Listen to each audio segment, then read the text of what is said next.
I got a question for the panel because I heard this earlier today. I'm sorry, earlier this weekend. If Cooper Flag was coming out in the draft this year, where's he going? Man, he's going. Was that from? Hold on. No, swipe. Was that from that? I think he would. I think he would still go number one based on the upside. Is he the best player in the country, Mars?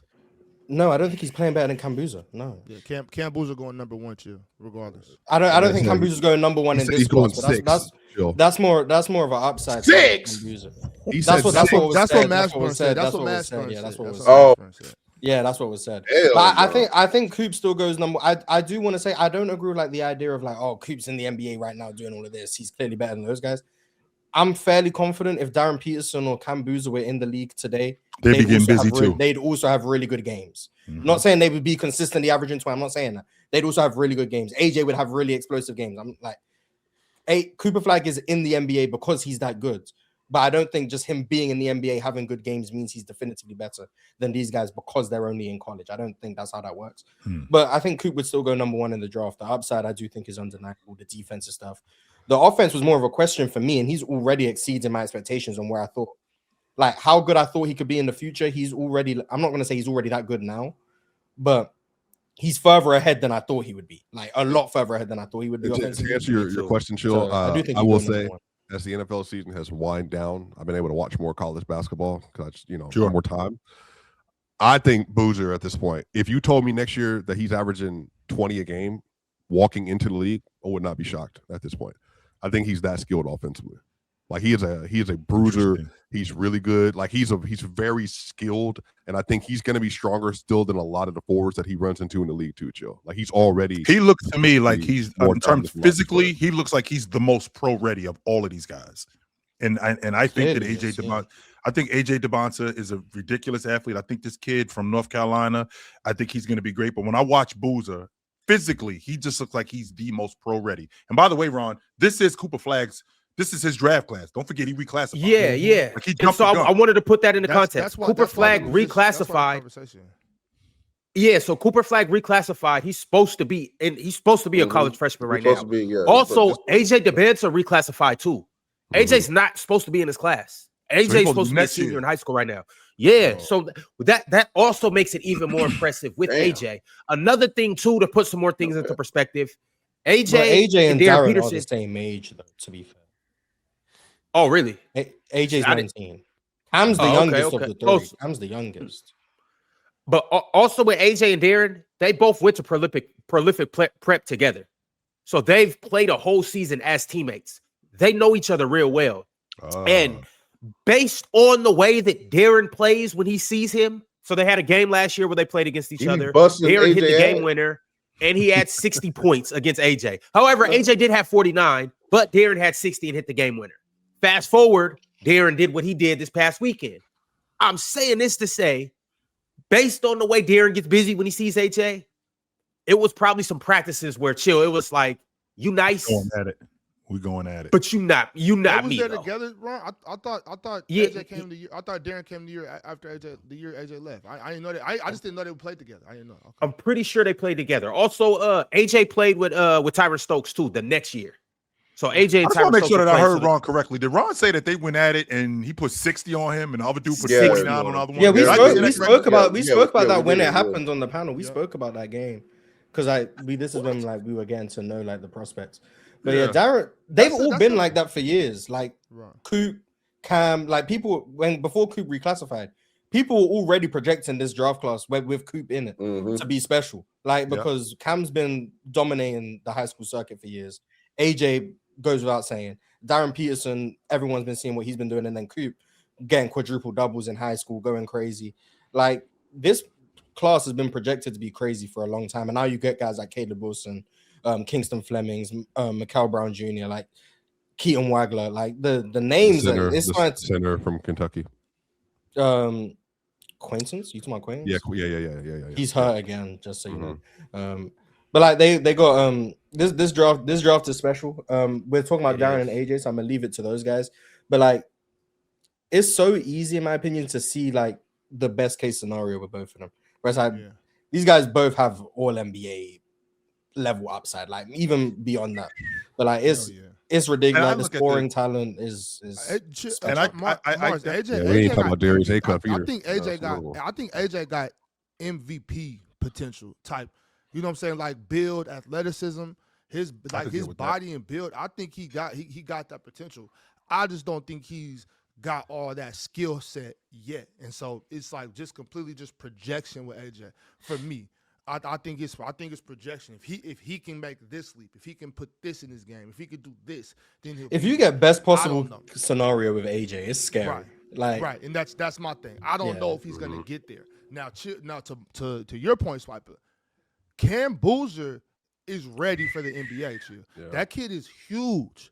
The kid is bigger than his pops. He looks like a bigger. That's what when I watch him, he just looks like a bigger, more advanced version of his father. That's what That's what he looked like to me. He can shoot the ball. He can put the ball on the ground. He can do everything. That's what he looked like when I watch him. Obviously, I'm not saying he should be out there, bing, bing, boom, boom, boom. No, I'm not saying that. But I'm saying he's comfortable everywhere on the floor. And Chill, you know how serious that is to me. I'm serious about you have to be able to be comfortable with the basketball, 94 feet. Fit all over everywhere. You have to be, and he's comfortable with the basketball, and he can exploit anywhere on the court. Cam Boozer is ready for the NBA. If Cam Boozer was eligible, I think he would have been able to reclassify and been in college last year. He was because he turns 19 in June this year. He was too young to be able to do what Coop did. But based on how dominant he was in high school, I think he could have done the same thing. When I see Cam Boozer, I just see I see somebody who's going to be a really good NBA player. Right. But not great. Right. Or even a great NBA player. He doesn't see the same upside. I don't see the MVP player. I don't see that with Cam. I don't see it either, real talk. I don't see it either. And that's what I was saying like a week or so ago. We talked about that. And I was like, when I look at Cam Boozer, I see a dude that I'm sure is going to get 10 to 15 years in the NBA. You know what I'm saying? For sure. Yeah, maybe I don't. You know, maybe like an Al Horford type career. You know, might not be a superstar, but will remain. But I can see where AJ can get to those first team All NBA potential MVP talks. But I can also see where AJ not necessarily Cam Reddish, but you know what I'm saying? Like it could go. I think there's a big range for AJ, whereas Cam Boozer I believe is going to be around for a long time. Which one would you prefer to draft? Based on that, which one are you willing to bet on drafting? You got the Sacramento Kings. Let's say the Kings win the draft. You got the third pick. I've been saying Cam Boozer. I'm taking. I don't care what team. Me and Odd's been on the Cam Boozer. I've got Cam Boozer. I think Cam Boozer is the best player in the third. I'm taking Cam Boozer no matter what team I am. Yeah. I know one thing, Ron. It's tough right now. When you're talking about physicality, like I said, he just looks like the most adult of all of these guys. Him and what's the kid's name from Arizona? Koa Pete. That's an adult right there. No, that's a grown up. Yeah, he grown. That is a grown up right there. And that's what I'm looking. And I know that you guys see a lot of these 19-year-olds, 20-year-olds. The NBA, they would rather these kids stayed in school. They would, so they can get them more mature. That kid at Arizona looks like an adult. He looked like somebody that I want on my crew. Well, he was projected like top 5 coming in, top 5, top 10, but he's got Nate Ament's been picking it up too. Nate Ament's been picking it up recently because he started off real bad, but he's been picking up.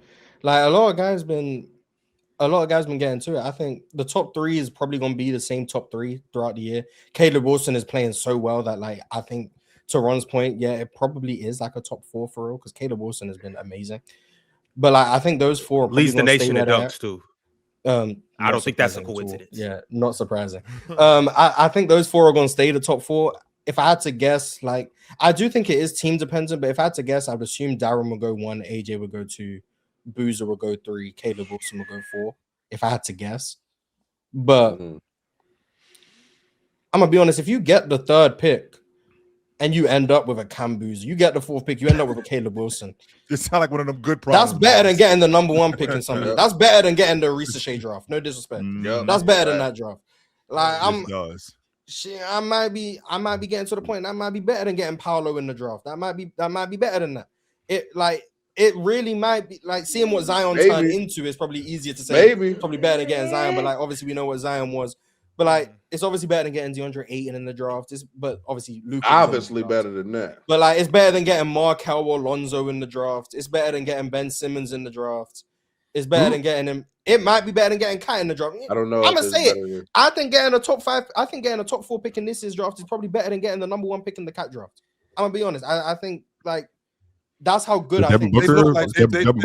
I'm thinking back to the draft time. We're not like, oh, in hindsight, Devin Booker's the best player in the draft. Look at the draft time. You're saying at draft time is better. Yeah, I'm saying I think there's 4 prospects in this draft better than Cat was. Real talk. This is what I'm glad you brought that up because I wanted to. You said something a little earlier, which I disagree with.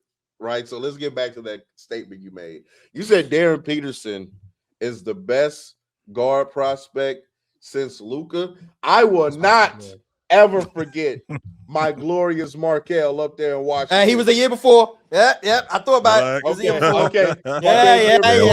That was 2017.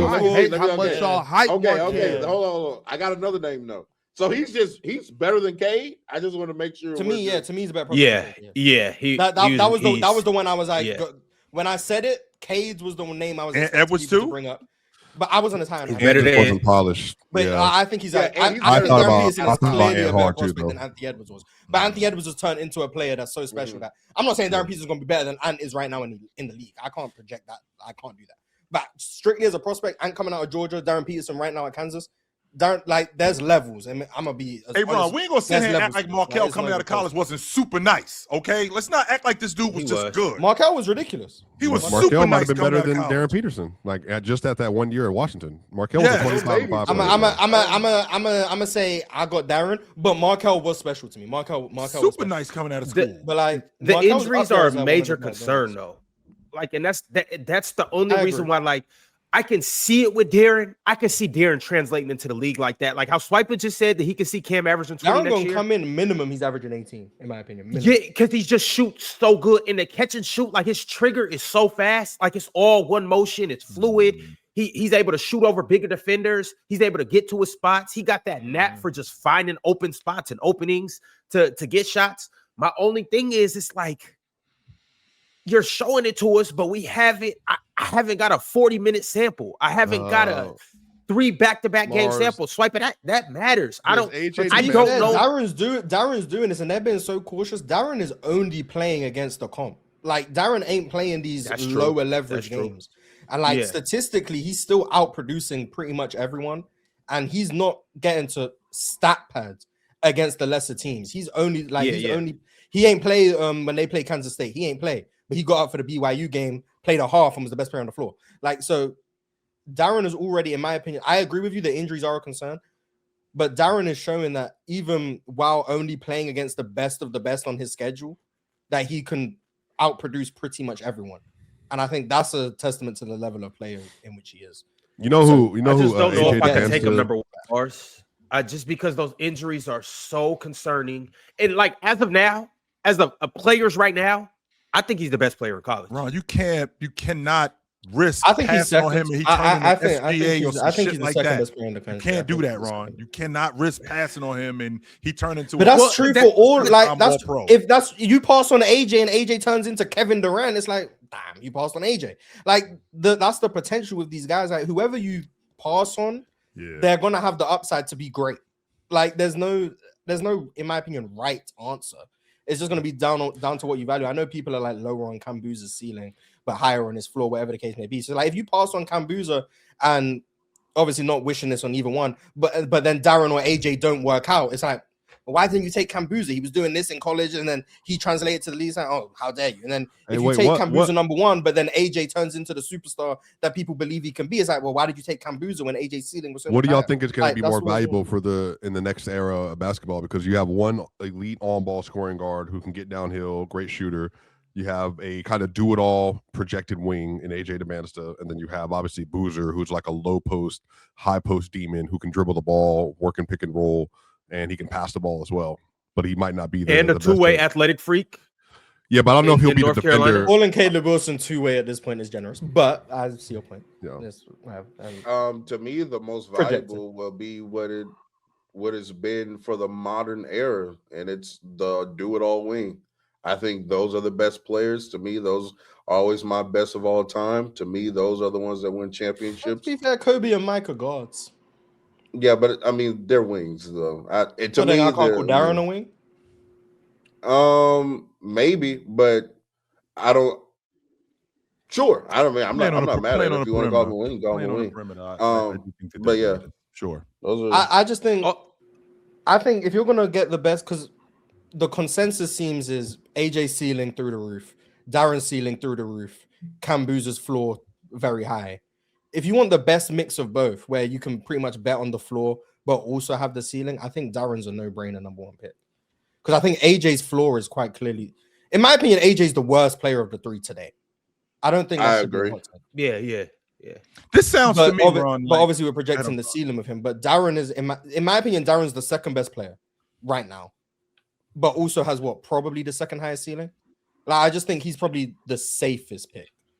It just sounds to me, Swiper, like I can't go wrong with either of these guys.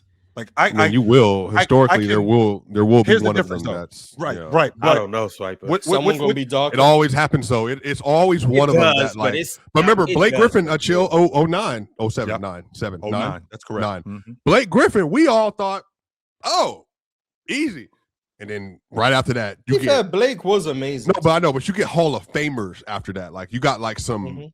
Blake was that. James he's an all-NBA player. Steph, But then all of a sudden, out of nowhere, it's like, damn, you passed on Steph. But these guys right behind each other, though. Like the four guys that we're talking about, these guys are right behind. Like, we're not talking about AJ DeBoss at number one. I'm not going to lie to you. I'm putting my foot down here. 10. I think Darius Acuff is better than a lot of folks are giving him credit for. And I think there's so many guards that are playing well right now. I think Darius is getting swept under the rug a little bit. I don't think he's going to end up being. He might be the fourth point guard off the board in the draft. I know, which is nuts. But if you watch Darius play, bring his ass back to college. There's a world chill where you look up 3-4 years from now and you're just like, how did Darius fall in this draft? But it's not because it's like he's bad. It's so good.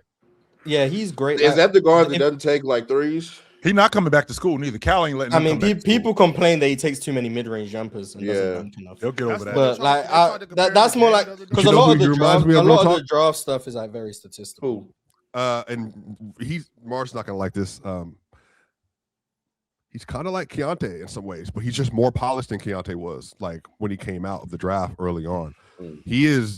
Again, this is like all by the way within the last like 2 weeks of me watching him more. So just get my own context. Keontae was more of a 2 guard in college, to be fair. Yes, but he is. Well, I think Darius, if I'm not mistaken, Darius Acuff is how big, Mars? 6. He's 6'5". No, I was gonna say 6'3", 6'4", a legit 6'3", maybe 6'4" if you're generous. But he's long and he's a good scorer. Like he has good pace and control to him. Again, I'm not saying he's gonna be Darren, but I do think Chill asking the question you're asking, he's fast too. If you told me 3 years from now that all of a sudden Darius Acuff is in the same conversation with Peterson in the NBA. Like I wouldn't be shocked. I wouldn't be shocked. I'm not saying that he gets to that height. It happens like that too, Swiper. Yeah, it happens a lot. A draft is always going to have those guys, but like I think it's a testament because I do like Darius. Like obviously you got Michael Brown Jr. who is really nice. He shoot the three at a good clip. Kingston Flemings is he's my favorite point guard in the draft. I'm viewing Darren as a combo guard. Kingston Flemings is great. Who else am I forgetting? You got Tyler Tanner is cool. Keaton Wagler, like they've got a lot of guards in this draft where Darius might be the 5th or 6th guard off the boards. And that's not to say like he's not going to be a great pro. That's to say how many really, really good guards are in this draft. I'm gonna be honest, I expect a lot of tanking post All-Star break. A lot. The Wizards tried to tank yesterday. They failed. I have a story for you. The Wizards tried to tank yesterday. Teams are gonna get yesterday on Locked On NBA, y'all. So we got the Wizards media host sending a video for us to tell us what happened. Mars, before the game started, they went into a straight takeoff, and then in the middle of the game, the Wizards didn't play their starters. They tried to tank the game. 18 minutes of the game. Real talk. Last 18 minutes of the game, they didn't play. Didn't touch the floor. The starters didn't play the last 18 minutes? The Wizards and starters didn't play the last 18 minutes of the game. The Wizards tried to tank the game away. But then the other end of it, Levine and DeRozan had 67 points combined yesterday, and they still lost. Amazing tanking from. So what happens when you play them bum ass Kings? We gonna call. No, we just gonna say the Kings out tank the Wizards. That's what we're gonna say. But how? Both teams are obvious. Both teams are obviously tanking. That's the only explanation. But yeah, because I watched like the closing minutes of that game. Like the Wizards legitimately closed with Will Riley, AJ Johnson, Sharif Cooper, Skal Labissiere, and Anthony Gill. That was their closing. Oh my goodness. That was their closing. Boys out there trying to earn a contract. They out there like, look, we ain't trying to be on no two-way.